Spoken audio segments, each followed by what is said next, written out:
1.5 درجن سے زیادہ لوگ مروا دیے صرف آٹے اور بجلی کے لیے. تم تو ہو ہی پنجابن, تم ہماری آزادی کی کیا جنگ لڑو گی. میں اپنے ملک اور اپنے لوگوں سے بے وفائی کی اس قوم کے لیے. سردار امان کو بھی ابھی بہت ساری چیزیں سیکھنے کی ضرورت, جذباتی ہو جاتے ہیں. پاکستان سے تعلق کشمیریوں کا توڑا نہیں جا سکتا. پاکستانی فوج کا انڈیا کی فوج کے ساتھ کمپیریزن نہیں کر سکتے. جو ممبران ہیں کور کمیٹی کے, ان کے ایکشن کمیٹی کے, ان کی طرف سے دھمکیاں دی گئی کہ ہم ٹمبر کے ڈنڈوں سے ماریں گے. میں اس کو بالکل غلط سمجھتی ہوں. ایسا رویہ نہیں ہونا چاہیے. تو انہوں نے یہ بعد میں ایک تاجروں کے ساتھ مل کے ایک جوائنٹ بنایا, لیکن جب ہم ان کے ملک کو ڈائریکٹ گالیاں دیں گے, ان کی افواج کو گالیاں دیں گے, ان کو برا بلا کہیں گے, اس کمیٹی کے بننے کے بعد ہم نے پاکستان اور پاکستان کے اداروں کے دلوں میں اپنے لیے نفرت پیدا کرنے کے علاوہ کچھ نہیں کی. 4 سے 5 مارچ جو میں نے بھی لیڈ کی ہیں, جو ہم بالکل LOC کے جہاں دونوں افواج بیٹھی ہوئی ہیں اور وہاں پہ 0 پوائنٹ ہے, مطلب وہاں آپ ایک گولی کی رینج میں ہیں.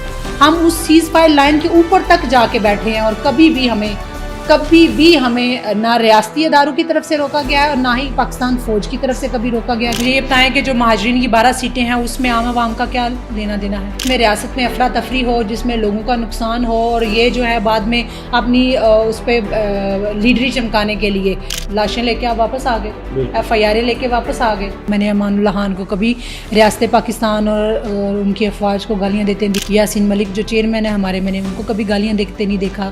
میں نے توقیر گیلانی صاحب کو کبھی گالیاں دیتے ہوئے نہیں دیکھا. میں بالکل جو ہے اس کو اون نہیں کرتی, نہ ہی ایسے کسی کارکن کو, نہ ہی ایسے کسی لیڈر کو جو ریاست پاکستان کو اور ان کے اداروں کو گالیاں دے. السلام علیکم ناظرین, آپ دیکھ رہے ہیں کشمیر ڈیجیٹل اور میں ہوں آپ کا ہوسٹ محمد مجتبیٰ بٹ. ناظرین, آج ہمارے ساتھ ایک ایسی شخصیت موجود ہیں جنہوں نے اپنی زندگی میں بہت سے اتار چڑھاؤ دیکھے. تعلق پنجاب سے تھا مگر کشمیر کے لیے ہمیشہ آواز اٹھائی. ہمارے ساتھ موجود ہیں طاہرہ توقیر, زوجہ محترمہ توقیر گیلانی, سابقہ صدر زونل JKLF. آج ان سے بات کریں گے اور ان سے جانیں گے کہ انہوں نے اپنے جو زندگی ہے اس میں کیا کچھ سیکھا, کیا کھویا, کیا پایا. السلام علیکم میڈم. شکریہ. کیا حال ہے میڈم آپ کے؟ ٹھیک ہے میم. سب سے پہلے تو آپ سے ہم پوچھنا چاہیں گے مزاحمتی سیاست میں آپ کو کتنا عرصہ ہو چکا ہے, اور اس دوران آپ نے کیا کچھ سیکھا, کیا کھویا, کیا پایا؟ بہت شکریہ مجتبیٰ بھائی. فرسٹ آف آل میرا نام طاہرہ توقیر ہے اور میں بائی برتھ پاکستانی ہوں, بائی بلڈ پنجابی ہوں اور اب بائی لا کشمیری ہوں. اور جب سے میں بائی لا کشمیری ہوں تب سے کشمیریوں کی جو ایک تحریک چل رہی ہے یہاں پہ آزادی کی, اس میں نے اپنا کردار ادا کرنے کی کوشش کی ہے. اور اس عرصے کو 15 سال گزر چکے ہیں. توقیر صاحب سے شادی کے بعد ہی میں اس کا حصہ بنی ایکچولی. تو اس کو 15 سال ہو گئے ہیں مجھے جوائن کیے ہوئے جموں کشمیر لبریشن فرنٹ کو. اور میں نے ہمیشہ کشمیریوں کی آواز بننے کی کوشش کی ہے, اور ان کا پیغام جو ہے وہ اگر میرے توسط سے دنیا تک پہنچ سکتا ہے تو میں نے پہنچانے کی کوشش کیا. بالخصوص کشمیری خواتین جو ہیں, چونکہ ہم جس جگہ پہ رہ رہے ہیں یہاں اوور آل خواتین جو ہیں وہ استحصال کا شکار ہیں. کشمیری خواتین تھوڑا زیادہ استحصال کا شکار ہیں. تو اس وجہ سے میں نے ممکن کوشش کی کہ میں جو ہے خواتین کی جو آواز ہے اس کو گلی کوچوں میں, چوکو چراہوں میں جو ہے وہ میں اس کو ریپرزینٹ کر سکوں. تو بہت کچھ کھویا ہے اس سفر میں. بہت تکلیف دہ سفر تھا یہ, ابھی بھی ہے, جاری ہے. میں نے اس میں اپنی بہت ساری جگہوں پہ قوت برداشت کھوئی ہے. میں نے اپنی کریکٹر اسیسینیشن برداشت کی ہے. میں نے جس ملک میں پیدا ہوئی, جس دریا کا میں نے پانی پیا, جس دھرتی سے میرا تعلق تھا, اس کے خلاف میں نے باتیں سنی. یہ بہت بڑی قربانی ہوتی ہے. آپ جس جگہ جنم لیتے ہیں اس کی محبت آپ کے دل میں سے کبھی کوئی نہیں نکال سکتا. اور میں نے اپنی زندگی کے 20-21 سال پاکستان میں گزارے ہیں. پاکستان کی دھرتی نے مجھے پالا ہے, مجھے پوسا ہے, بڑا کیا. میں نے وہاں سے پڑھائی مکمل کی. لیکن جب کوئی آج کھویا, اس کو میں اس جملے میں وہ کروں گی کہ آج بھی جب بھی کوئی تھوڑی سی کوئی بات ہوتی ہے یا میرے پہ تنقید کا ایک دعویٰ بولا جاتا ہے, مجھے کرٹیسائز کیا جاتا ہے, تو مجھے سب سے پہلے جو جملہ کہا جاتا ہے کہ تم تو ہو ہی پنجابن, تم ہماری آزادی کی کیا جنگ لڑو گی. تو میرے لیے مجھے یہ محسوس کروایا جاتا ہے کہ جیسے پنجابی ہونا ایک گالی ہے, جو کہ پنجابی ہونا تو میرے لیے بڑے اعزاز کی بات ہے. اور میں اپنے ملک اور اپنے لوگوں سے جو ہے میں ایک طرح کی میں نے بے وفائی کی اس قوم کے لیے. یہ دکھ مجھے ہمیشہ رہے گا کہ یہ میں نے کھویا ہے. اور پایا بہت پیار پایا ہے, بہت عزت پائی ہے. یہاں کے جو لوگ ہیں, عام لوگ ہیں, جو باشعور لوگ ہیں, جو جموں کشمیر لبریشن فرنٹ کے کارکنان ہیں, جو ہمیشہ سے میری بیک پہ میرے ساتھ کھڑے رہے ہیں, مجھے انہوں نے بہت سہارا دیا, ابھی تک بھی میرے ساتھ جو موجود ہیں, ان سب کی کا پیار, ان سب کی محبت, ان سب کا جو ان کے دلوں میں, ان کی نظروں میں میرے لیے احترام ہے, جو پہچان ہے, وہ میں نے پائی ہے اس سارے سفر میں. بالکل ٹھیک ہو گیا. میم آپ سے میں جاننا چاہوں گا کہ مسئلہ کشمیر جو ہے اس وقت پاکستان اور بھارت دونوں اس پہ جو ہے وہ آپس میں جو ہے لڑ بھی رہے ہیں. ابھی کچھ عرصہ پہلے ہم نے دیکھا کہ یہاں پہ ایک کافی کشمیر کے اوپر جو ہے سب سے پہلے بھارت نے حملہ بھی کیا تھا. تو مسئلہ کشمیر کے حل کے لیے آپ پاکستان اور اس کے اداروں کو کس جگہ پہ دیکھتی ہیں؟ دیکھیں, مسئلہ کشمیر بہت ایک لمبا طویل عرصہ گزر گیا ہے. اس مسئلے کو ریزالو جو ہے ہم دیکھتے ہیں کہ ریزالو نہیں ہو پا رہا. اس میں پاکستان کا کردار اس حوالے سے ہم تھوڑا ایک, جیسے کہ ہمارے سپریم ہیڈ تھے امان اللہ خان صاحب, جو دنیا میں نہیں ہیں اب, انہوں نے ہمیشہ پاکستان کی طرف ایسے ہی دیکھا ہے کہ پاکستان کو ہمیشہ اپنا ہمدرد اور خیرخواہ تصور کیا ہے مسئلہ کشمیر کے حوالے سے. تو جموں کشمیر لبریشن فرنٹ کا بھی یہی نظریہ رہا ہے کہ ہم چونکہ جس ملک کے ساتھ ڈائریکٹ ہم ایفیلیٹ کرتے ہیں وہ پاکستان ہے, جہاں ہمارے راستے ہیں, جہاں سے ہم آتے جاتے ہیں, ہمارے لوگ وہاں پہ کاروبار کرتے ہیں, ہمارے بچوں کی شادیاں ہیں وہاں سے لڑکیاں شادی ہو گئی ادھر آئی ہوئی ہیں, یہاں سے پاکستان گئی ہوئی ہیں. پاکستان سے تعلق کشمیریوں کا توڑا نہیں جا سکتا, وہ تو رہ گئی. اور مسئلہ کشمیر کے اندر بھی ہم اس حوالے سے دیکھتے ہیں کہ ناکامی یہ ہے کہ اب تک مسئلہ کشمیر کو حل کروانے میں کامیابی حاصل نہیں ہو سکی پاکستان کو. اور ہم امید کرتے ہیں, کیونکہ ہم اس ملک کے ساتھ جڑے ہوئے ہیں, اس ملک کے ساتھ ہمارا پیار بھی ہے, ظاہر ہے ہمارا آنا جانا ہے, ہماری سرحدیں جڑی ہوئی ہیں. کشمیر کو پاکستان کی شہرک کہا جاتا ہے. بالکل, ایک بہت بڑا اس نظریے کے حامی لوگ بھی اس ریاست کے اندر پائے جاتے ہیں, جو کہ قابل احترام ہیں. تو اس حوالے سے مسئلہ کشمیر میں پاکستان کے کردار کو اگر ہم حل کروانا چاہتے ہیں کشمیری, تو ہمیں پازیٹیو طریقے سے ہی دیکھنا ہوگا. میم, کیا آپ جو پاکستان ہے اور بھارت کی افواج ہیں ان کو ایک ہی تناظر میں دیکھتی ہیں مسئلہ کشمیر کے حوالے سے, یا ان میں کوئی فرق ہے؟ دیکھیں, میں یہ جو دونوں افواج ہیں ان کو یہاں پہ اسی نظر سے دیکھتی ہوں جو UN کے اندر ایک ریزولوشن ہے انڈیا اور پاکستان کی طرف سے, اور جو پاکستان کا وہاں پہ سٹینڈ ہے, میں اس کے ساتھ ایگری کرتی ہوں. اور جہاں تک دونوں کو ایک تناظر میں دیکھنا, تو یہ تھوڑا سا مشکل ہے. ہم چونکہ یہاں پہ رہ رہے ہیں, ہم آبزرو کرتے ہیں, ہم دیکھتے ہیں جو پاکستان افواج ہیں یہاں پہ, ہمارے گلی کوچوں میں ہر جگہ بیرک موجود ہیں, ان کی گاڑیاں گزرتی ہیں.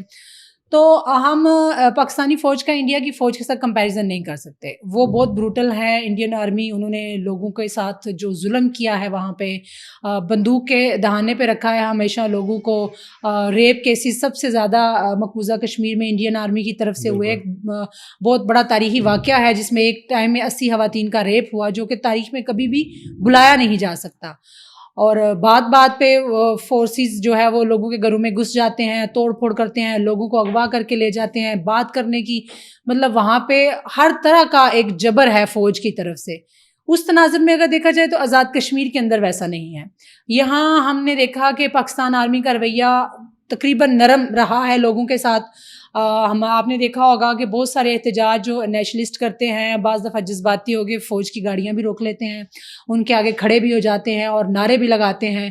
لیکن آپ دیکھ سکتے ہیں یہ آن دی ریکارڈ چیزیں موجود ہیں کہ کبھی بھی کسی آرمی کے آفیسر نے انہوں نے گاڑی سے اتر کے لوگوں کو مارا نہیں ہے, ان کی طرف بندوق نہیں تانی, لوگوں کو تھپڑ نہیں لگائے, لوگوں کو گالیاں نہیں دی. آخری حد تک وہ کوشش کرتے ہیں کہ ہم یہ اگنور کریں اور برداشت کریں. یہ ایک مطلب, ہاں ہم اس کو جتنا, میں نیشنلسٹ ہوں, میرا نظریہ جو ہے نظریہ خود مختار ہے. میں انڈیا اور پاکستان سے ہٹ کے کشمیر کو دیکھتی ہوں کہ کشمیر کو خود مختار ہونا چاہیے. لیکن جو گراؤنڈ ریالٹی ہے ہم اس سے پرے نہیں, مطلب نظریں نہیں چرا سکتے. اس لحاظ سے انڈیا اور پاکستان کا کمپیریزن نہیں بنتا, کہ افواج کا کمپیریزن نہیں بنتا. پاکستان کی افواج کا آزاد کشمیر کے لوگوں کے ساتھ رویہ ویسا نہیں ہے جیسا انڈین آرمی کا انڈین مقبوضہ کشمیر میں ہے. میم آپ نے نیشنلسٹ کی بات کی تو ابھی ہم نے کچھ عرصہ پہلے جو ایکشن کمیٹی کی کال تھی اس میں کافی نیشنلسٹ کی طرف سے جو ہے افواج پاکستان اور پاکستان کو گالیاں دیتے ہوئے بھی دیکھا. اس کے علاوہ آپ سردار امان صاحب کی میں بات کرنا چاہ رہا ہوں کہ انہوں نے افواج پاکستان کو اور پاکستان کو گالی دی. اس کے علاوہ جو اسمبلی ممبران ہیں ان کو آگ لگانے کی اور اسمبلی کے اوپر دعویٰ بول کے اس کو آگ لگانے کی, تو اس کو آپ کس طرح سے دیکھتی ہیں؟ دیکھیں یہ جو نیشنلسٹ ہیں, جماعتیں ہیں, اس کے اندر بہت سارا کیڈر جو موجود ہے, اس کیڈر کی کو جو لیڈ کرنے والے لوگ ہیں, ہمیں ان کی طرف دیکھنا چاہیے کہ ان کا ان چیزوں کے بارے میں کیا نظریہ ہے. جو نیچے لوگ ہیں, ہم کسی کے اوپر, کیونکہ یہ والنٹیئر ہے, رضاکارانہ لوگ ہوتے ہیں ان جماعتوں کے اندر, ان کو تنہائی تو ملتی نہیں کہ ہم ان پہ پابندی لگائیں کہ آپ نے یہ بات نہیں کرنی ورنہ آپ کی تنہا بند ہو جائے گی. اس لیے وہ جب اسٹیج کا استعمال کرتے ہیں بعض دفعہ تو ایسی باتیں بول جاتے ہیں کہ جو نہیں بولنی چاہیے. اور میں چونکہ امان اللہ خان صاحب کی پیروکار ہوں, میں ان کی بالکل, امان اللہ خان صاحب تو ہمیشہ سے پاکستان کو اپنا خیر خواہ سمجھتے تھے. بالکل, انہوں نے کبھی بھی میرے سامنے کی باتیں ہیں, بہت دفعہ ہم ایک ریلی میں موجود تھے, یہ میں واقعہ ہر جگہ کوڈ بھی کرتی ہوں کہ ریلی کے اندر نعرے لگ رہے تھے کہ الحاق کرے گا جو بے غیرت. تو امان صاحب اس وقت جیپ پہ موجود تھے, اس ریلی میں موجود تھی. امان صاحب نے جیپ روک کے اس لڑکے کو بلا کے ڈانٹا اور اس کو منع کیا کہ اگر میری زندگی میں یہ نعرہ دوبارہ سے میں نے سنا تو میں اس پہ بہت سخت ایکشن لوں گا. اور وہ اپنی جماعت کے کارکنوں کو ہمیشہ یہی کہتے رہے, اور اس کی مثال وہ یہ دیتے تھے کہ ایک آدمی جا رہا ہے تو آپ اس کے بچے کو کہیں گے کہ وہ تمہاری ماں کا قسم جا رہا ہے, تو وہ اس کو بہت برا لگے گا, وہ اس کو بہت دکھ ہوگا. لیکن اگر تم کہو گے کہ ارے وہ تمہارے والد صاحب جا رہے ہیں, تو وہ اس بات سے خوش ہوگا. مطلب وہ ہمیشہ یہ مثال اس وجہ سے دیتے تھے کہ اگر آپ نے کسی کے ساتھ اختلاف کی بات بھی کرنی ہے تو اس میں الفاظ کا چناؤ ایسا ہونا چاہیے کہ اختلاف کے باوجود اگلا بندہ آپ کی بات سنے. میم ہم نے ہمیشہ امان اللہ صاحب کو دیکھا, وہ پاکستان کو اپنا خیر خواہ سمجھتے تھے. پھر آپ کے جو یاسین ملک صاحب ہیں, انہوں نے پاکستان کا شکریہ ادا کیا. پھر ہم بات کرتے ہیں جو آپ کے ہسبینڈ ہیں توقیر گیلانی صاحب, انہوں نے بھی پاکستان کو جو ہے جو جمہوریت کی بات کرتے تھے آزاد کشمیر کے اندر. لیکن یہ جو نیشنلسٹ ہیں یا جو بیچ میں اگر ایک گروہ آپ کہہ سکتے ہیں کہ جو پاکستان کو, اس کے اداروں کو یا ریاست آزاد کشمیر کو سبوتاج کرنے کی کوشش کرتے ہیں, ان کو گالیاں دیتے ہیں یا اس کو آگ لگانے کی, تو یہ دیکھیں یہ جو ایکشن کمیٹی کا وجود آیا, عمل میں آیا, ہم اس کو شروع کرنے والے لوگوں میں سے تھے, ہم اس کے ساتھ شامل رہے ہیں. اب اس وجہ سے اس کے ساتھ ان کی یہ جو جن عناصر کا آپ نے ذکر کیا, ان سے ہمیں بھی بہت اختلاف ہے, ہم ان کو روکتے رہے ہیں. ہزارہا دفعہ ڈاکٹر صاحب نے میرے سامنے بہت سارے بچوں کو منع کرتے رہے کہ جو بات میں اسٹیج سے کہہ رہا ہوتا ہوں وہ تم لوگ کرنے کی کوشش نہ کیا کرو, تم لوگوں کی ابھی عمر نہیں ہے, اتنی سمجھ بوجھ نہیں ہے, اور اپنے لیے آپ پریشانیاں بناؤ گے. جمہوری رویوں کا توقیر صاحب ہمیشہ سے اس کے علمبردار رہے ہیں, اور جمہوری رویوں میں یہی آتا ہے کہ ریاست کے اندر جو نظریات ہیں, وہ چاہے نظریہ الحاق پاکستان ہے, وہ نظریہ الحاق ہندوستان ہے, یا وہ خود مختار کشمیر کا نظریہ ہے. جمہوریت تو یہی کہتی ہے کہ آپ نے سب کی رائے کا احترام کرنا ہے. تو ہم تو لیڈر مانتے ہیں امان اللہ خان کو, ہم لیڈر مانتے ہیں یاسین ملک کو, ہم لیڈر مانتے ہیں توقیر گیلانی کو. جہاں تک سردار امان کا سوال ہے تو ان کو بھی ابھی بہت ساری چیزیں سیکھنے کی ضرورت ہے اس عمل کے اندر. جذباتی ہو جاتے ہیں بعض دفعہ لوگ, اور ایسی باتیں بول دیتے ہیں جو کہ نہیں بولنی چاہیے, جس سے تکلیف ہوتی ہے. اور میں آپ کو یہ بتاؤں کہ پاکستان کی ریاست پاکستان کے جو لوگ ہیں ان کے ساتھ نفرت کو پروان نہیں چڑھانا ہم نے, لیکن جب ہم ان کے ملک کو ڈائریکٹ گالیاں دیں گے, ان کی افواج کو گالیاں دیں گے, ان کو برا بلا کہیں گے, تو پھر وہ ہمارے لیے جو ایک سافٹ کارنر کشمیریوں کے لیے رکھتے ہیں دلوں کے اندر, وہ تو سارے ختم ہو جائے گا. ان کا ملک ان کے لیے بہت بڑی چیز ہے, جس طرح آپ کے لیے آپ کا ملک بہت بڑی چیز ہے. تو آپ اپنے ملک کے ساتھ محبت ثابت کرنے کے لیے کسی دوسرے ملک کو گالی نہیں دے سکتے. میں اس کو بالکل ٹھیک نہیں مانتی. بالکل میم, آپ کی بات بالکل ٹھیک تھی. ایکشن کمیٹی کی آپ نے بات کیا, آپ ان کے اسٹارٹنگ کمیٹی سے بھی ان کے ساتھ بھی ہیں, JKLF بھی ان کے ساتھ تھی. ایکشن کمیٹی کو آپ کس طرح سے, آپ کا اس میں کیا کردار رہا, آپ اس کو کس نظر سے دیکھتی ہیں؟ دیکھیں جو یہ عوامی حقوق کی ایک تحریک تھی. یہ تو جوائنٹ عوامی ایکشن کمیٹی کے بننے سے بہت پہلے سے یہ چل رہی تھی. ہر جگہ آٹے کی بات ہوتی, بجلی کی بات ہوتی, بنیادی ضروریات زندگی کی بات ہوتی. ہم اس کو ہمیشہ جو ہے وہ اپنے اسٹیجوں کے سے اس کا پرچار کرتے رہے ہیں. جب یہ ایک جوائنٹ عوامی ایکشن کمیٹی کا وجود, ہم پہلے عوامی ایکشن کمیٹی تھی, پھر وہ جوائنٹ عوامی ایکشن کمیٹی ہو گئی. ہم بیسیکلی میں اپنی توقیر صاحب کی, اپنے لوگوں کی بات کرتی ہوں, ہم عوامی ایکشن کمیٹی کا حصہ تھے جو کہ عوام کی کمیٹی تھی. جوائنٹ عوامی ایکشن کمیٹی جو کہ کور ممبران ہیں, اور جو اوپر جو انہوں نے یہ بعد میں ایک تاجروں کے ساتھ مل کے ایک جوائنٹ بنایا, اس سے میں نہیں سمجھتی کہ میرا یا توقیر صاحب کا یا ہمارے جو لوگ ہیں جو کہ فالو کرتے ہیں امان صاحب کو یا توقیر صاحب کو, انہوں نے کوئی اتنا اس کے اندر اپنا انپٹ دیا ہے. ایکشن کمیٹی وجود میں آئی, ہم نے دھرنوں میں ہم ساتھ تھے, ہم نے آٹے کی بات کی, ہم نے بجلی کی بات کی, ہم 1 مارچ ہم نے لیڈ کیا جو یہاں سے مظفر آباد تک گیا. اس میں پہلا کلیش یہاں پہ ریاں کے مقام پہ ہوا, جو یہاں پہ ہمارے منسٹر صاحب ہیں, وہ ان کی جو ہے وہ کم عقلی کہہ سکتے ہیں کہ اس کی وجہ سے کلیش ہوا, ورنہ یہ پورا مارچ پورا امن تھا. کوئی گملہ نہیں ٹوٹا, کوئی پتھر, مطلب کوئی ایسا واقعہ پورے رستے میں نہیں ہوا سوائے ایک یہ ریاں والا واقعہ. یہ بھی انتظامیہ اور وہ جو منسٹر صاحب ہیں ان کی ملی بھگت اور کوئی مس انڈرسٹینڈنگ کی وجہ سے ہوا. اس میں بھی میں آپ کو بتاؤں کہ توقیر صاحب کا کردار اتنا میں کہتی ہوں کہ اس کے اندر پازیٹیو رہا کہ جب یہ ریاں کے مقام پہ پولیس اور لوگ آمنے سامنے تھے تو توقیر صاحب پولیس والوں کو بچا رہے تھے. پولیس نے جب پہلے شیلنگ شروع کی اور لوگ ان کے اوپر چڑھ دوڑے اور پولیس والوں کو مارنا شروع کیا, پولیس والے نے ان کو مارنا شروع کیا, تو میں نے اپنی آنکھوں سے دیکھا, بلکہ ہزاروں لوگ جو اس مجمع اس مارچ میں موجود تھے, انہوں نے دیکھا توقیر صاحب اوپر جا کے لوگوں کو بچا رہے تھے, اور اس میں پولیس والے بھی شامل تھے.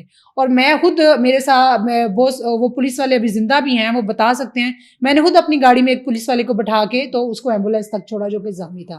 مطلب ہمارا رویہ ریاست کے تناظر میں دیکھیں, اسمبلی جو اپنی ریاست کے اندر ہمارے ادارے ہیں ان کے حوالے سے دیکھیں, ہمارا اتنا پازیٹیو رہا ہے کہ ہم نے کبھی بھی کلیش کی طرف جانے کی ترغیب نہیں دی لوگوں کو, اور نہ ہی کبھی کہا ہے کہ بس آپ ماردار کرو اور چڑھ دوڑو اور توڑ پھوڑ کر دو اور بس زندہ نہیں چھوڑنا کسی کو. اس طرح کا کبھی بھی ہم نے نہ کبھی اس کا وہ جو ہے یہ میسج دیا اپنے لوگوں کو, اور نہ ہی کبھی یہ کرنے کی کوشش کی. میم آپ نے بات کی کہ کلیشز کی, آپ کی طرف سے تو کوئی آج تک اس طرح کی بات نہیں ہوئی, لیکن ہم دیکھتے ہیں جو ممبران ہیں کور کمیٹی کے, ان کے ایکشن کمیٹی کے, ان کی طرف سے دھمکیاں دی گئی کہ ہم ٹمبر کے ڈنڈوں سے ماریں گے, ہم یہ کر دیں گے, ہم وہ کر دیں گے. تو اس کو کیسے دیکھتی ہیں؟ میں اس کو بالکل غلط سمجھتی ہوں, ایسا رویہ نہیں ہونا چاہیے. میں اس پہ ایک اور بات ایڈ کرنا چاہوں گی آپ کے اس کے تعاون سے, کہ گزشتہ کتنے عرصے سے یہاں پہ تحریک آزادی چل رہی ہے, ایسا ہی ہے نا, آپ گواہ ہیں اس چیز کے. بہت سارے مارچز ہوتے ہیں جو کہ ایل او سی کی طرف ہوتے ہیں, بہت سارے مارچز ہیں, 4 سے 5 مارچ ہیں جو میں نے بھی لیڈ کیے ہیں, جو ہم بالکل ایل او سی کے جہاں دونوں افواج بیٹھی ہوئی ہیں اور وہاں پہ 0 پوائنٹ ہے, مطلب وہاں آپ ایک گولی کی رینج میں ہیں. ہم اس سیز فائر لائن کے اوپر تک جا کے بیٹھے ہیں, اور کبھی بھی ہمیں نہ ریاستی اداروں کی طرف سے روکا گیا ہے اور نہ ہی پاکستان فوج کی طرف سے کبھی روکا گیا کہ آپ لوگ یہاں نہیں جا سکتے. ہم جاتے ہیں, وہاں بیٹھتے ہیں, وہاں احتجاج کرتے ہیں پورا امن طریقے سے. جتنے مارچز توقیر صاحب نے لیڈ کیے ہیں اپنی زندگی میں وہ تمام پرامن تھے, کسی ایک میں بھی کبھی کسی کا کوئی ریاست کا نقصان ہم نے نہیں ہونے دیا. ہمارا تو یہ ماضی ہے. جب ہم اس تحریک کے اندر تھے تو میں یہ سمجھتی ہوں کہ اتنے سارے مارچز کے دوران, اتنی ساری تحریک آزادی کے جو جلسے جلوس ہے اس کے دوران, آج تک کبھی بھی پاکستان کے اداروں کا لوگوں کے ساتھ انتقامی رویہ نہیں رہا. بہت سخت تقریریں ہوتی ہیں افواج کے خلاف چوکوں میں, بہت سخت تقریریں ہوتی ہیں اسٹیجوں سے, آج تک کبھی بھی لوگوں کو اس طرح سے ٹارگٹ نہیں کیا گیا, لوگوں کو اس طرح سے ان کو اس کا نفرت کی نگاہ سے نہیں دیکھا گیا. اس کمیٹی کے بننے کے بعد جو میں پوائنٹ یہاں پر بتانا چاہیے کہ اس کمیٹی کے بننے کے بعد ہم نے پاکستان اور پاکستان کے اداروں کے دلوں میں اپنے لیے نفرت پیدا کرنے کے علاوہ کچھ نہیں کیا. جو رویے آج ہمارے لوگوں کے ساتھ پاکستان کے اداروں کی طرف سے ہیں یا پاکستان کی ریاست کی طرف سے ہیں, وہ پہلے کبھی نہیں تھے. اور اس میں سمجھتی ہوں کہ یہ جو کمیٹی کے لیڈران ہیں ان کا بہت زیادہ قصور ہے, انہوں نے 1 مارچ جو آپ نے بجلی اور آٹے کے لیے کیا، آپ نے بجلی آٹا حاصل کر لیا، بس انف تھا وہ. اس کے بعد جو انہوں نے ایڈونچر کیے 1.5 درجن سے زیادہ لوگ مروا دیے صرف آٹے اور بجلی کے لیے. بالکل مطلب ایک یہ شعور آپ کو ایک باشعور قوم ہے، قوم کو یہ سوچنا چاہیے کہ تحریک آزادی کے اندر آپ نے ملک کو فوجوں سے کہتے ہیں ہم نے آزاد کروانا ہے، اس میں آپ کی جان چلی جاتی ہے، آپ بارڈر پہ لڑتے ہوئے سیز فائر لائن کے اوپر آپ شہید ہو جاتے ہیں، وہ بات سمجھ میں آتی ہے. آٹے اور بجلی کے لیے آپ نے 1.5 درجن لوگ مروا دیے. آپ ان لوگوں کے گھروں میں جا کے ان سے پوچھیں ان کی ماؤں کو وہ آٹا کھانا کیسا لگتا ہوگا، وہ سستا آٹا جس آٹے کی وجہ سے ان کے بچے کی جان چلی گئی، یا وہ سستی بجلی کیسے استعمال کرتی ہوں گی وہ مائیں، وہ بہنیں، وہ بیویاں، وہ بچے کہ جس کی وجہ سے ان کے باپ یا ان کے گھر کے کسی فرد کی جان چلی گئی. تو یہ بہت بڑی ناکامی ہے، میں یہ سمجھتی ہوں. اور اب ایسے کسی بھی ایڈونچر کا میرا نہیں خیال کہ قوم کو حصہ بننا چاہیے. انہوں نے پچھلا آپ مارچ دیکھ لیں، اب یہ جو 29 ستمبر کا خاص کر مارچ ہے جو ابھی ہوا ہے، مجھے صرف کوئی ایک جوائنٹ عوامی ایکشن کمیٹی کا جو لیڈر ہے وہ یہ ایک بات سمجھا دیں. باقی پچھلا چلو ہم ان کا مان لیتے ہیں کہ وہ سیکریفائس ان کے کام آئی کہ بجلی آٹا مل گیا. 29 سپتمبر 2024 کی یا 25 کی سوری جو یہ ابھی کال ہوئی تھی، جس میں 7-8 دن پوری قوم جو ہے ایک تکلیف میں رہی. بالکل انٹرنیٹ بند رہا، لوگ پریشان رہے، بہت زیادہ یہاں پہ خراب حالات تھے. فورسز پاکستان سے منگوائی گئی، وہ سارا دن گلیوں چوکوں چراہوں میں ڈیوٹیاں دیتے رہے. عجیب ایک صورتحال تھی. اس سارے ایڈونچر کا کیا انہوں نے مطلب ان کو کیا ملا؟ بالکل کیا ملا؟ مطلب ابھی جو انہوں نے لوگ شہید کروائے ہیں، ایک یہ ڈڈیال میں کروایا، وہ آگے کروایا، کتنی املاک کا نقصان ہوا، لاکھوں اربوں روپے کا. پھر آپ پولیس ایک ہمارا واحد ریاستی ادارہ ہے ایسا کہ جس کے اندر ہمارے اپنے لوگ شامل ہیں. آپ ہر دفعہ پولیس کے آگے جا کے اپنے بچوں کو کھڑا کر دیتے ہیں. جو پولیس والے ہیں وہ ہمارے بچے ہیں، جو سول لوگ سامنے جا کے لڑ رہے ہیں وہ ہمارے بچے ہیں. اب ہم کس کو بچائیں؟ پولیس والوں کو بچائیں یا لوگوں کو بچائیں؟ تو آپ لوگوں کو ہمیشہ عوام کو، معصوم عوام کو بند گلی میں کیوں ڈال دیتے ہیں؟ میرا ان سے یہ سوال ہے.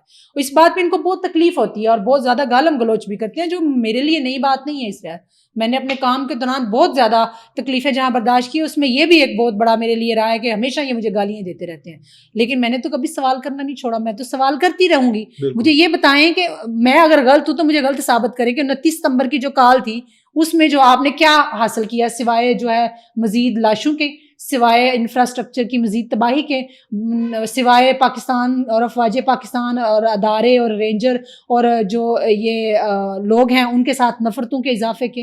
اور انڈیا کو انہوں نے ایک بہت بڑا موقع دیا. آپ جانتے ہیں کہ انڈیا کا میڈیا جو ہے وہ کس قدر غلیظ اور جھوٹا پروپیگنڈا کرتا ہے. یہ جو ریسنٹلی ہم نے جنگ دیکھی یہاں پہ، اس جنگ کے دوران جو وہاں پہ ان کے میڈیا نے ایک بہت بڑی جلگار کی جھوٹ کی.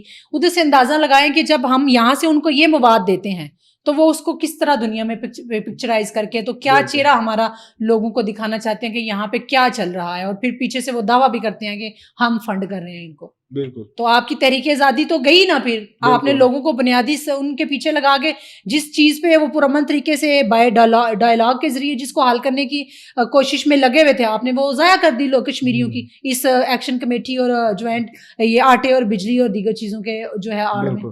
یہ تو نقصان کیا نا کشمیری قوم کا. میم آپ نے بھی بات کی کہ ایکشن کمیٹی کے مطالبات تھے، انہوں نے جو ابھی 29 ستمبر کی اسٹرائک کی، اس کے بعد ان کے مذاکرات ہوئے، اس میں انہوں نے اپنے مطالبات رکھے.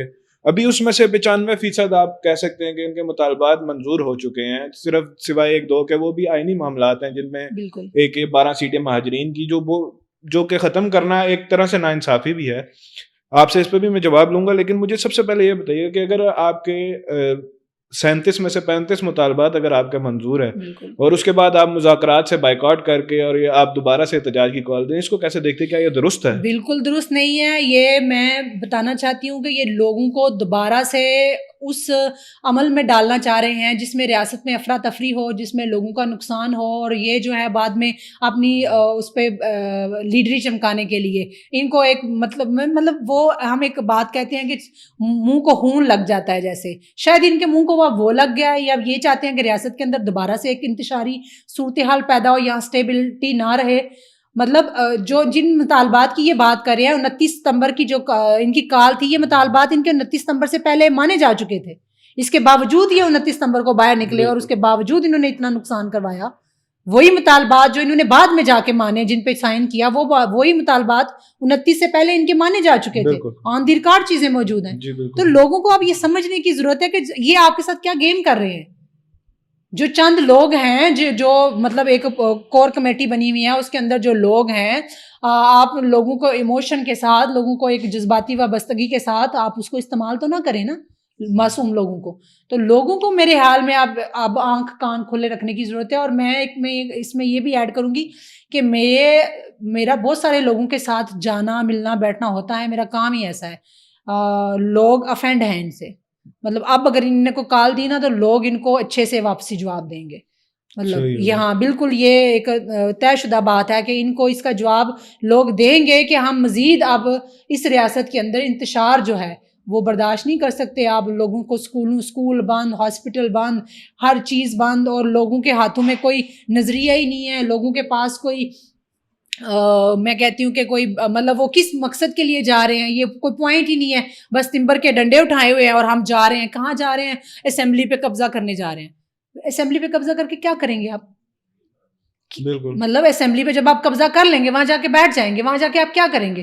صرف آپ نے ڈیسکوں پہ بیٹھ کے تصویریں بنانے کے لیے اسمبلی پہ قبضہ کرنا ہے. یہاں وہاں توڑ پھوڑ کرنی ہے. وہاں جو ہمارے عوام کے ٹیکس کے پیسوں سے جو چیزیں بن رہی ہیں, انفراسٹرکچر ہے پورے اے جے کے اندر, وہ آپ نے بسیں ہیں, پولیس کی گاڑیاں ہیں, اور پولیس والوں کی جانیں ہیں, عام لوگوں کی جانیں ہیں. آپ ان کے دشمن بن جائیں گے اب اگر آپ کو جو ہے وہ ہر تھوڑے عرصے کے بعد آپ نے یہ لگار کرنی ہے. میم اس پہ ابھی ہم بیٹھے ہوئے تھے, ہم اس پہ بات بھی کر رہے تھے, کچھ روز پہلے بھی ہماری بات ہوئی. تو کیا ایکشن کمیٹی کو یہ ڈر ہے کہ اگر ان کے یہ مطالبات منظور ہو گئے اور وہ اب جو بائیکاٹ کیا انہوں نے وہ اس وجہ سے کیا ہے کہ ان کی ویلیو ختم ہو جائے گی اس کے بعد, تو وہ ابھی دوبارہ سے جو ہے بالکل ایسا ہی ہے. یہ ان کے ذاتی خوشی کا معاملہ ہے. اس میں لوگوں کا کوئی معاملہ نہیں ہے. مجھے یہ بتائیں کہ جو مہاجرین کی 12 سیٹیں ہیں اس میں عام عوام کا کیا لینا دینا ہے؟ مہاجرین کی جو 12 سیٹیں ہیں جس پہ یہ ابھی 29 ستمبر کو نکلے تھے, وہ سیٹیں تو واپس ہو گئی. دوبارہ اسمبلی میں وہ کمیٹیاں بنی ہوئی ہیں. ان کو کیا حاصل ہوا؟ اس پوری جو انہوں نے جنگ کی ریاست کے ساتھ, اداروں کے ساتھ, کیا حاصل ہوا؟ مزید FIR لوگوں کے اوپر کٹی, لوگوں کو ایئرپورٹ پہ اس بنا پر روکا گیا, لوگوں کے ویزے ضائع ہوئے, مالی نقصان ہوا, جانی نقصان ہوا. کیا فائدہ حاصل ہوا اس میں؟ اور آپ دوبارہ سے اگر یہی ایڈوینچر کرنا چاہ رہے ہیں تو یہ سراسر ان کا ذاتی وہ ہے. اس میں لوگوں کی بھلائی کسی جگہ موجود نہیں ہے. لوگوں کو میں کہتی ہوں کہ باشعور لوگوں کو اس کا اب ساتھ نہیں دینا چاہیے. لوگوں کو ان سے بلکہ پوچھنا چاہیے کہ جو پہلے ہم آپ 8 دفعہ میں لے کے جاتے رہے ہیں, پہلے ہمیں اس کا ثمر دکھائیں, آپ نے کیا حاصل کیا, اس کے بعد ہم آپ کے ساتھ جائیں گے. میم یہ جو 12 سیٹیں ختم کرنے کی ایکشن کمیٹی بات کرتی ہے, اس کو آپ کس طرح سے دیکھتی ہیں؟ کیا یہ ختم ہونی چاہیے؟ نہیں, 12 سیٹیں آزاد کشمیر کے اندر جو 12 سیٹوں کا کردار ہے نا, وہ اس طرح سے ہے کہ 12 سیٹیں اسمبلی کے اندر بلیک میلنگ کے لیے استعمال کی جاتی ہیں. جو ممبران ہیں 12 وہ ان سیٹوں کے قابل نہیں ہیں. میری جو رائے ہے ان کو بدلنا چاہیے. آپ نئے ممبران آپ مہاجروں کی سیٹیں رکھیں, لیکن ایکچوئل ان کا کوئی کردار تو ہونا چاہیے ریاست کے اندر. اب وہ پتہ نہیں کب سے مہاجر ہیں اور کتنی ان کی نسلیں جو ہیں وہ پاکستان کے مختلف شہروں کے اندر رہائش پذیر ہیں, تو آپ اس بنا پہ ان کو وہ سیٹیں دے کے اور ان کو اتنے زیادہ فنڈ مل رہے ہیں, اور وہ اس کا کیا استعمال ہے؟ لیکن ان سیٹوں سے آپ کا مسئلہ کشمیر بھی تو جڑا ہوا ہے. آپ ان کو تو یہ ایک قانونی, وہی میں نے کہا ایک قانونی ایشو ہے یہ, اور یہ اس کو قانونی اس کو تو جمہوری طریقے سے پھر حل ہونا چاہیے کہ آپ اسمبلی میں آئیں, آپ الیکشن لڑیں. بالکل ہونی چاہیے, اور یہ نہیں ہونا چاہیے کہ بس 12 سیٹیں ختم کریں ہم جا رہے ہیں. میں نے اس دن ابھی پچھلے دنوں ہمارا کنونشن تھا, وہاں پہ میں نے بات کی کہ یہ جو ہر دوسرے دن اٹھتے ہیں اور لوگوں کو لے کے بند گلی میں داخل ہو جاتے ہیں کہ آر ہوں گے یا پار ہوں گے, یہ کر دیں گے, وہ کر دیں گے, مار دار کر دیں گے, اسمبلی پہ قبضہ کر دیں گے, تمبر کے ڈنڈے سے فلاں کو مار دیں گے, فلاں کا سر پھوڑ دیں گے, اتنی غلیظ زبانیں استعمال کرتے ہیں جو کہ ان کو اتنی سینس نہیں ہے کہ عورتیں اور بچے ہیں آپ کے گھروں میں, یہ آپ کی تقریریں سنتے ہیں تو ان میں جن الفاظ کا آپ استعمال کر رہے ہیں, آپ کیا پیغام دے رہے ہیں اور کیا شعور دے رہے ہیں لوگوں کو, اپنی نسل کو, کہ آپ جو ہے وہ یہ سیکھے کہ تمبر کے ڈنڈے اٹھا کے ہم نے جو ہے سر پھاڑنے ہیں ایک دوسرے کے اور گالم گلوچ نے, اس سے طرح حقوق مل جائیں گے. میم کیا آپ کو لگتا ہے کہ جو اس وقت ایکشن کمیٹی اب مطالبات کر رہی ہے, مذاکرات سے بھی بائیکاٹ کیا انہوں نے, مطالبات کہ ہماری اگر 12 سیٹوں والی ڈیمانڈ نہیں پوری ہوتی تو ہم دوبارہ سے سڑکوں پر آئیں گے, تو اس میں آپ کو کہیں سے لگتا ہے کہ جو بیرونی فنڈنگ ہے وہ بھی ہو رہی ہے ایکشن کمیٹی کے لیے, یا کچھ ممبران ایسے ہیں جو میں اس پہ کچھ نہیں کہہ سکتی کہ فنڈنگ ہو رہی ہے ان کو یا نہیں ہو رہی, کیونکہ میرے پاس اس بات کا کوئی ثبوت نہیں ہے. لیکن میں یہ بات ضرور کہوں گی کہ جو یہ کر رہے ہیں نا, یہ کسی طور پہ بھی ریاست کے لوگوں کے فائدے میں نہیں ہے.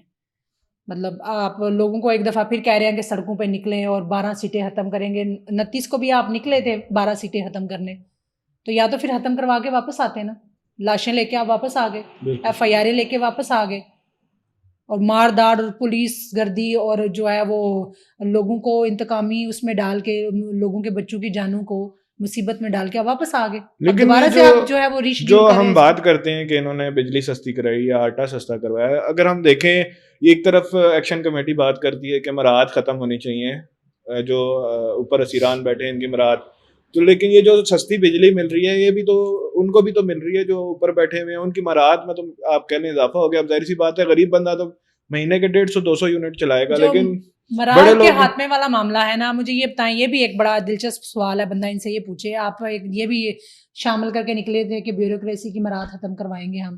کروائی آپ نے بیوروکریسی کی مراعات؟ وہ تو ویسی کی ویسی ہے, اسمبلی ممبران کی مراعات ویسی ہیں. گاڑیاں جو لوگ اسمبلی ممبران نہیں بھی ہیں, ریٹائر ہو چکے ہیں, وہ بھی واپس کرنے کو تیار نہیں ہیں. جو مر چکے ہیں ان کے نام پہ ابھی تک جو ہے وہ فنڈز جو ہے وہ اسمبلی سے ایشو ہو رہے ہیں. باقی جو ججز ہیں, بیوروکریٹس ہیں, تمام جو لوگ ہیں اس ریاست کے اندر, جو بیوروکریسی ہے, جو مراعات کا جو حکومت کے فنڈ استعمال کری ہے, کہیں کوئی کمی نہیں آئی, کہیں کوئی بندش نہیں لگی. اس پہ اگر یہ ہڑتال کرتے, اس پہ یہ نکلتے, تو یہ بھی چلو کوئی سوچ سمجھ والی بات ہے کہ اس کا پیسہ کٹوا کے عوام پہ خرچ کروانا چاہ رہے ہیں, یہ اس وجہ سے نکلے ہوئے ہیں. تو وہ تو وہی کی وہی موجود ہیں. یہ کہ انہوں نے ایک آپشن رکھا ہوا تھا, ایک مطالبہ, اس میں تو کوئی نہیں, انہوں نے اس پہ بات ہی نہیں کرتے. میم بس اینڈنگ کی طرف چلیں گے ذرا, تو آپ سے آخری 2 سوال ہیں میرے. ایک, کچھ لوگ جو یہاں پہ بیٹھ کے پاکستان اور آزاد کشمیر کی ریاست کے خلاف باتیں کرتے ہیں یا ان کو برا بھلا کہتے ہیں, ان کو آپ کیسے دیکھتی ہیں؟ ان کو میں کیسے دیکھتی ہوں, ان کو بالکل میں اچھی نظر سے نہیں دیکھتی. میں کیونکہ میں نے اپنے لیڈروں کو کبھی ان کو گالیاں دیکھتے نہیں دیکھا. میں نے امان اللہ خان کو کبھی ریاست پاکستان اور ان کی افواج کو گالیاں دیتے نہیں دیکھا. ساری زندگی وہ چاندنی چوک میں بیٹھے رہے, ان کا آفس وہیں تھا. یاسین ملک جو چیئرمین ہے ہمارے, میں نے ان کو کبھی گالیاں دیکھتے نہیں دیکھا. میں نے توقیر گیلانی صاحب کو کبھی گالیاں دیتے ہوئے نہیں دیکھا. ایک اسٹرانگ پوائنٹ آف ویو ضرور ہے ان کا افواج کے انحلا کے لیے, وہ دونوں طرف سے ہے, لیکن اس بنا پہ کبھی کسی ایک کو ٹارگٹ کرتے, کسی ایک ادارے کو گالی دیتے یا ریاست پاکستان کے لوگوں کو میں نے نہیں کبھی دیکھا. اور میں بالکل اس کو کنڈم کرتی ہوں. میں بالکل جو ہے اس کو اون نہیں کرتی, نہ ہی ایسے کسی کارکن کو, نہ ہی ایسے کسی لیڈر کو جو ریاست پاکستان کو اور ان کے اداروں کو گالیاں دے اور بدلے میں ہم ان سے نفرت حاصل کریں. جو ہمارے لیے ایک ہمیں آپ سمجھ سکتے ہیں کہ آپ کی وکالت کر سکتا ہے دنیا میں, جو آپ کے لیے بات کر سکتا ہے دنیا میں, آپ وہ دروازہ بھی بند کرنا چاہتے ہیں. تو میں اس کو بالکل اچھی نظر سے نہیں دیکھتی. میں آخر میں آپ سے ریکویسٹ کروں گا کہ آپ نوجوان نسل اور خواتین جو ہیں خصوصاً, ان کے لیے کیا پیغام دینا چاہیں گی؟ نوجوان نسل کو بالخصوص میں یہی پیغام دینا چاہوں گی کہ یہ جو افراتفری کا ماحول ہے, اس میں سے نکل کے تو اپنی پڑھائی اور اپنے مستقبل کی طرف توجہ دیں. آپ کے گھر میں گھر والوں کو آپ کی بہت سخت ضرورت ہے. آپ کسی نیشنلسٹ جماعت کا حصہ ہیں یا کسی دوسری مطلب جماعتیں ہیں جو یہاں پہ ان کا حصہ ہیں, ان کا حصہ رہتے ہوئے بھی ایک تو سب سے پہلے تو آپ اپنی تعلیم اور اپنے گھر والوں کے لیے جو ہے وہ ایک ایسا ذریعہ بنیں کہ ان کو کسی کے آگے ہاتھ نہ پھیلانا پڑے. اور بالکل بھی انتشاری سیاست کا, انتشاری ٹولے کا, یا جو انتشاری لیڈران ہیں جو آپ کو استعمال کرتے ہیں اور آپ کے ہاتھوں میں ہیں اور آپ کی زبان سے ایسی باتیں کہلواتے ہیں کہ جو آپ کے لیے بعد میں جا کے باعث تکلیف بنتی ہیں, وہ آپ اس سے گریز کریں. اس کی مثال میں اس طرح سے دوں گی کہ ہمارا گھر ہے اور گھر کے باہر ایک بہت بڑا ڈڈار کا لگا ہوا ہے, کیا اس کو کہتے ہیں, اس نے گھر بنایا ہوا ہے ڈڈار جانتے ہیں نا آپ؟ جی جی. تو آپ اب روز آپ گھر سے نکلتے ہیں تو آپ کا ان سے سامنا ہوتا ہے. اگر آپ ان کو درگزر کر کے گزر جائیں گے تو وہ آپ کو ہو سکتا ہے کچھ بھی نہ کہیں, نہیں یہی بات ہے نا. لیکن آپ اگر اندر باہر آتے جاتے ان کو پتھر ماریں گے تو وہ تو پھر آپ کو کاٹیں گے. بالکل آپ نے تو جان بوجھ کے چھیڑا ہے نا ان کو. آپ کچھ عرصہ ان کو اگنور کریں, ان کو رہنے دیں, تھوڑے عرصے بعد وہ جگہ موو کر کے دوسری جگہ چلے جائیں گے, آپ بھی سکون سے اور وہ بھی سکون سے. یہی بات نوجوانوں اور لوگوں پہ بھی ہے کہ آپ کیوں اپنے لیے مشکلات جو ہے وہ پیدا کر رہے ہیں. آپ اپنے نظریے پہ ڈٹے رہیں. کوئی آپ سے نہیں کہتا کہ آپ اپنا نظریہ چھوڑیں, جو بھی نظریہ ہے آپ کا اس پہ ڈٹے رہیں, لیکن کسی کے ہاتھوں استعمال ہو کے اپنی اور اپنے گھر والوں کی جو زندگیاں ہیں وہ تباہ مت کریں.